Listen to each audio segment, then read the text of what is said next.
Well, at last we've got him in our studio. The studio. A man from Old Blighty who's sold over 100 million albums worldwide, is an inductee into the Rock and Roll Hall of Fame, and about to be inducted again. But we'll let him tell us about that. Now, good morning. Thanks for joining us, and we really appreciate you coming in, Rod. Coming in. I've come into the studio. Thank you, yes. We are wrapped. Now, the Rock and Roll Hall of Fame again, of course, this time with the Faces. Well, it's the Faces and the Small Faces. Great. It'll be twice for me, twice for Ronnie Wood, because he's in as a Rolling Stone, and I'm in as a solo artist. That's absolutely brilliant. Doesn't happen very often. It's like, before you were solo, of course, and a lot of people in our audience may not remember that there was the Jeff Beck group where you were, of course. That's right. And then the Faces. Yeah. And in the 70s, you were running in tandem. Not only were you in the Faces, but, you were doing your solo stuff, and all your hits started happening with Reason to Believe, Every Picture Tells a Story from that album, Mandolin Wind. And in tandem, one of my all-time faves, A Nod Is As Good As a Wink to a Blind Horse. Yeah. I used to thrash around the plinth. Did you? I loved that track. That was just one of the beauties. So how was it in those days for you? It was busy, because I think I was making 3 albums in a year. But when one is a lot younger, one has the mental and physical strength to do it. Actually, I've done 2 albums this year. I've got a studio album coming out pretty soon, and a Christmas album, and a book. So it's actually got nothing to do with age. And I was going to do a fitness video as well. Well, it's about time you did a book. Oh, it's great. I read the first 2 chapters last night, which is, about when I was growing up, and I was in my room crying my eyes out, because it brought back so many memories. It's tremendous. It'll be out at Christmas. So where did you grow up? In North London, in Highgate. Just at the end of the war, the bombs were still dropping on London. Well, as you were establishing your solo career, I believe you sang guest vocals on an Australian band that I'd never heard of called Python Lee Jackson. Shame on you. Is it true you got paid in car seat covers? That's true, yeah. It was a mate of mine who used to work for Marcus Cars, they were sports cars, and he was managing the band, and the singer apparently couldn't handle the song, so I agreed to do it. And I said, he said, well, where you got any money? It's an unknown band. He said, give me a set of carpets for me car. And it became a huge hit after Maggie May became a hit. Then they released it as a single, and that became a #1 single too. Right. And it was just massive for you in the 70s. I mean, 100 million albums. It's actually twice that. Is it twice that now? Well, it's well over 200. 200 million. I can't fathom 200 million anything. It's just amazing. So the 70s were great for you. And then fast forward to 1994, when Jeff Beck is the one who inducts you into the Rock and Roll Hall of Fame. Yeah, my arch enemy and sometimes friend. we're like chalk and cheese, us two. Is that right? I think we adore each other as musicians, but when it comes to personalities, there's a bit of a clash there, and always have been. I'll always speak highly of him as a musician, though. So how will it be at this induction at the Hall of Fame? Well, I think Jeff Beck was supposed to do it, but I don't know. Well, all the faces will be there, minus the ones that are dead.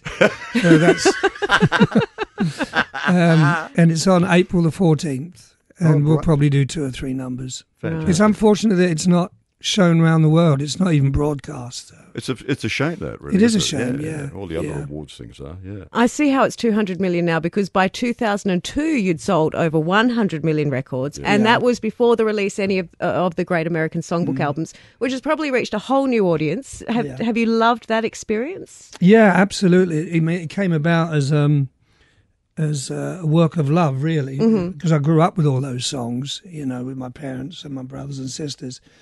And so I did it just get off my chest, and lo and behold, the first one became a hit, so I did another 5 altogether.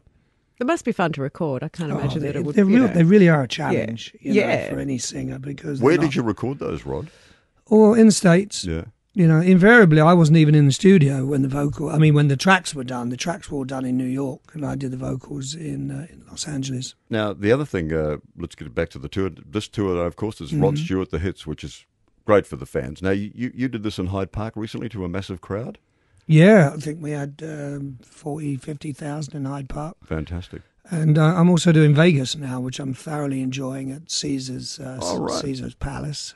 It's just wonderful. People have this thing of, Las Vegas. They remember it like it used to be with Elvis, people having dinner and watching the show. It's not like that anymore at all. It's tremendous. It's the best theatre in the world to see a show. It's really great. So I'm busy. It's amazing things happening there. They have 3 Cirque du Soleil shows or something going at once. Yeah, it is amazing. Entirely different. Have you been there? No. I want Have you to. been there? I have, but a long, long time ago. Yeah, it's changed a lot. I bet it has. Oh, yeah. man, it's I wonderful. went there in the 70s, yeah. Oh, you did? It's wonderful for a weekend. It really Yeah. is. I mean, that's a long way to go from here for a weekend. It looks like a bit of fun, though. Anybody's Yeah. in the States, they should try and get Actually, to the man Vegas. who's on the camera, behind the camera at the moment, he's been to Vegas recently. Did you get in trouble? Yeah. I can tell by that face. We're all looking forward to the concert, but we could talk a bit of football. So it's Man U and Man City, top of the English Premier League. I'm at the not moment. really a fan of the English. Have you Premier gone League. off it I now, have follow you? Scottish football. Oh, okay. So Celtic, yeah. Yeah. So we got a game on Saturday, and they kick off just as I hit the stage. So the promoter, your man Kadinsky, is arranging to have a TV input by the side of the stage so I can watch it. Fair Keep enough. dashing off. Excellent. And there'll be plenty of people that'll want to be updated, I'm sure. Yeah, I'm sure there's a lot of Celtic supporters here. But it won't interfere with the show, folks. No. Not unless they lose. And the show's all about the hits. So what Yeah, I more or mean, less. How do you narrow it down to what you can play in that amount of time? This is what always amazes me when someone is as prolific as yourself. Is it tough? Because you must think, I'll never get out alive if I don't play that. And Well, then, there's something's got to give. Yeah, And there's about 12 songs that I do have to play. You Yeah. know, Maggie Mage, You Think I'm Sexy, Tonight's Yeah. the Night, Hot Legs, goes on and on. And then I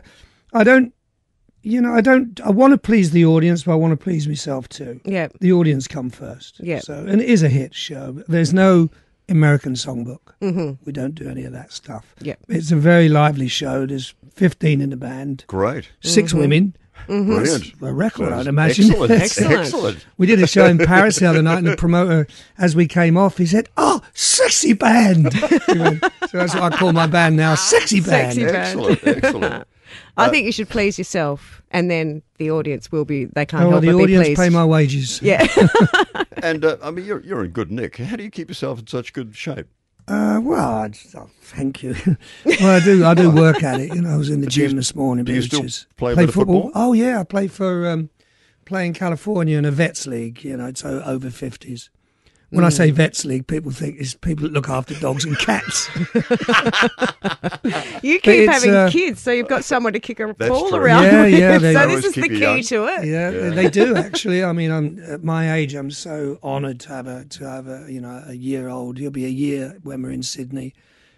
He's just Bonnie, and so they'll be all here tomorrow. They all come in tomorrow. Oh, fantastic. So there's 8 kids all together. It's hard work keeping them all happy. You've got to be like 8 different dads because they're all different ages. Yeah. Mm. Yeah.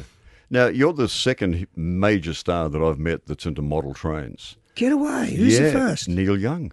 Neil. Yeah, I know about Neil. Have yeah. you ever, compared notes with Neil No, on no, no, trains? no. The only one I keep in contact with that has the same hobby as Jules Holland. Oh, he does as well. Yeah, we email each other about our Really? layouts. Yeah, well, I spent some time with Neil way back in '85, and his son Ben, who has cerebral palsy, he wanted to get into trains with him, and then he really developed things so that Ben, who has limited movement, could actually operate this Oh, thing. And bless he's got him. it in one of his barns on his ranch, and it's just brilliant. And I think he even bought into this at the Lionel company. Yeah, Lionel, yeah. Yeah. He actually bought into that's that. I right. think he's one of the major owners of that. Yeah, it's a wonderful hobby. A lot of people snigger at it, but it's no different from collecting stamps or Really? Yeah. reading a book. It's. I mean, I take it on the road with me. Oh, do you? Yeah, I have great big trunks full of stuff, and Wow. and I build projects. I'll build a building. And it's strange when room service come up. They see this dining table full of tools and paints and bits of wood and Like, shouldn't you be throwing our telly off the balcony? What are you doing? oh dear. But I've always been, even when I was in the Faces and I was throwing televisions out the windows, I was still building model railways. I just kept it quiet. But now I'm old enough to come out with it. I'll come out the closet.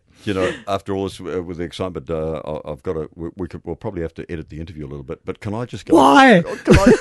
Can I just go and get something that I brought in? Yeah, sure. I won't be Yeah. 1 sec. All right. Come on, next one. Ask me a relevant question. Come on. I got given this as a gift by the chairman of Village Roadshow a few years ago. 5 guys. Ah, it's tremendous. Yeah, 5 guys walk into a bar. Yeah. And it's a 4 disc set. Yeah. That is, I get goosebumpy thinking about it. I mean, Makes you laugh too, doesn't it? It's brilliant. There's the stories in here, but the stuff you recorded for the BBC, that is amazing stuff. And Yeah. you did that regularly, didn't you? Yeah, we did. It's It's some good stuff, and especially if you listen to the original recording of Maggie May. Yeah, I didn't have any lyrics. The track is the same as you hear nowadays, but I didn't have any lyrics. I was just making up anything, I mean, there are people in here who say that you were punks before the punk movement ever happened in those days. Well, I suppose in our way we were. We didn't give a damn, We were, and we did drink a lot, and that's because we had no confidence in ourselves. So we thought, let's get drunk and see what happens. Way to go! And it was a big success, and everybody wants the Faces to get back together, but it'll never be like it was as long as people remember that. That's true, yeah. As long as the audience remember that, because they were all drunk as well. They might be in for a shock. Well, I read, when you were doing the BBC shows, you were actually down at the pub. And I think John Peel was the front man, and you would just leave 10 minutes before to go be live on air. Less than that, yeah. And all the guys were trying to get us out, the BBC people trying to get us out of the studio, and said, no, one more drink. And all of a sudden we go, come on, lads, run around the corner, put our guitars on, and just as it went to, I think, 10 o'clock, we went on live, and we were there, and we played. Well, it's a great set of music. If anybody wants to hear this, it's called Faces, 5 Guys Walk Into a Bar. It's a 4-disc set that has just got some gems on it. Speaking of gems, it's been a real pleasure talking to you, Ron. It has. And now there are...